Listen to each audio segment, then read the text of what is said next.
গাজায় একটি ভাঙা ঘরের কোনায় ছোট্ট এক ছেলে বসে আছে। তার নাম মারওয়ান। বাবা মা দুজনেই শহীদ। ক্ষুধায় চোখে অন্ধকার দেখলেও তার মুখে কোনো অভিযোগ নেই। সে চুপচাপ বসে কাঁদছিল আর বলছিল, ইয়া আল্লাহ, তুমি ছাড়া আমার তো আর কেউ নেই। আমি জানি তুমি আছো, কিন্তু আজ একটু সাহস দরকার, একটু খাবার আর একটু ভালোবাসা। কিছুক্ষণ পর একটা বিড়াল এসে তার পায়ের কাছে ঘুরঘুর করতে লাগলো। সে বিড়ালটাকে আদর করলো। হঠাৎই বিড়ালটা বাইরে থেকে মুখে করে কিছু একটা নিয়ে এলো, এক টুকরো রুটি।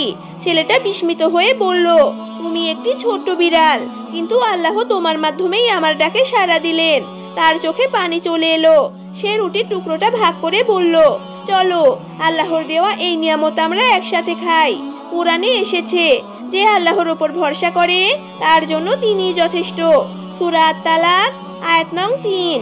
এই গল্প আমাদের শিক্ষা দেয়, আল্লাহ যখন কিছু দিতে চান তিনি যে কোনো মাধ্যম ব্যবহার করেন। আপনি যদি তার উপর ভরসা করেন, তিনি আপনাকে কখনো একা রাখবেন না।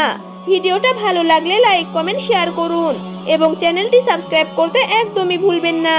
ধন্যবাদ।